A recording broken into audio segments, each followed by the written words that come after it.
bertemu lagi dengan saya Meida Sitanggang. Saat ini kita akan membahas mengenai teknologi informasi dan komunikasi, yaitu media penghantar komunikasi.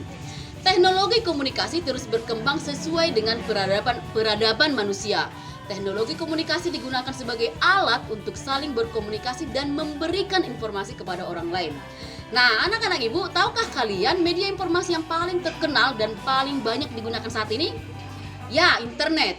Internet merupakan media informasi yang sangat populer dan banyak digunakan manusia zaman ini untuk berkomunikasi. Mulai dari anak-anak, usia belajar, bahkan orang tua sudah menggunakan internet. Tapi, tahukah anak-anak ibu, sebelum menggunakan media komunikasi modern saat ini, apa sih media komunikasi yang digunakan oleh manusia zaman dahulu? Nah, media komunikasi zaman dahulu disebut dengan media komunikasi masa lalu atau media komunikasi kuno. Alat-alat yang digunakan untuk menyampaikan informasi bisa berupa gambar, dinding gua, prasasti, tongkat sejarah, dan lain-lain. Apa-apa saja media komunikasi masa kuno? Yuk dengarkan penjelasan saya. Media komunikasi masa lampau atau media komunikasi kuno antara lain 1. Batu dan kayu. Pada zaman dahulu masyarakat sering menggunakan media batu dan kayu sebagai media komunikasi.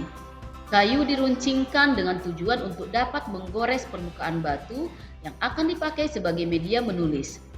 Batu Rosetta, salah satu peninggalan zaman dahulu yang disimpan di Museum Britania Raya, merupakan salah satu bukti bahwa masyarakat dahulu menggunakan batu sebagai media komunikasi.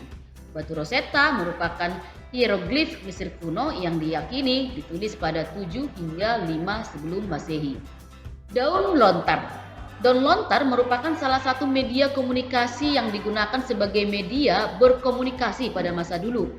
Kebiasaan ini sudah dimulai sejak masa kerajaan Kutai Tarumanegara, Majapahit, Sriwijaya, Pajajaran, dan Mataram. Saat itu surat dituliskan bukan di kertas tetapi di daun lontar.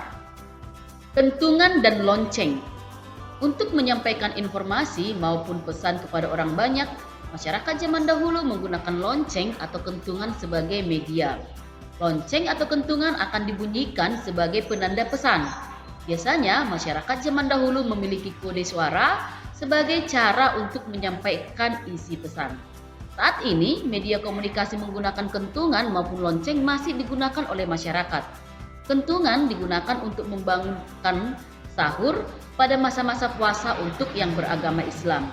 Sedangkan lonceng digunakan oleh sekolah maupun gereja bertanda sudah masuk sekolah ataupun ibadah gereja akan dimulai. Merpati pos. Merpati merupakan salah satu hewan yang cerdas. Pada zaman dahulu, burung merpati juga merupakan salah satu media komunikasi yang digunakan oleh masyarakat. Merpati digunakan sebagai media penyampai pesan kepada orang-orang dengan jarak yang cukup jauh.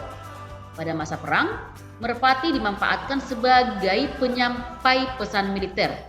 Pesan ini biasanya bersifat rahasia. Merpati yang biasa mengantar surat disebut dengan merpati pos. Merpati pos khusus ini dimanfaatkan karena kemampuannya dalam menemukan jalan pulang setelah berjalan jauh. Surat. Surat juga merupakan alat komunikasi yang ditemukan pada zaman dahulu. Walau demikian, hingga saat ini surat masih tetap digunakan sebagai media komunikasi. Meskipun keberadaannya sudah mulai diganti dengan alat komunikasi yang lebih modern dan juga lebih cepat. Saat ini, penggunaan surat biasanya digunakan untuk mengirimkan dokumen-dokumen penting. Telegraf. Telegraf merupakan alat komunikasi yang sudah modern tetapi digunakan pada zaman dahulu. Telegraf merupakan media komunikasi elektronik di zaman dahulu. Telegraf digunakan untuk mengirimkan dan menerima sinyal. Sinyal tersebut disesuaikan dengan kode-kode dalam bentuk pulsa listrik. Telegraf terdiri dari beberapa kabel-kabel tembaga, di mana kabel tembaga berfungsi untuk mengirimkan sinyal jarak jauh. Telepon kaleng. Telepon kaleng mungkin merupakan macam-macam alat tradisional yang masih sering dipraktekkan di sekolah karena pembuatannya yang mudah. Jarak komunikasi dengan telepon kaleng ini memang tidak bisa terlalu jauh, hanya sekitaran 5 hingga 10 meter. Namun sudah cukup untuk berkomunikasi dari tingkat 1 ke tingkat 2 pada sebuah bangunan. Syarat yang harus terpenuhi adalah benang harus dalam keadaan tegang dan lurus. Nah, Ibu sudah menjelaskan tentang media komunikasi masa lalu atau media masa kuno.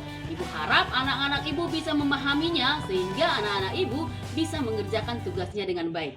Sekian dan terima kasih.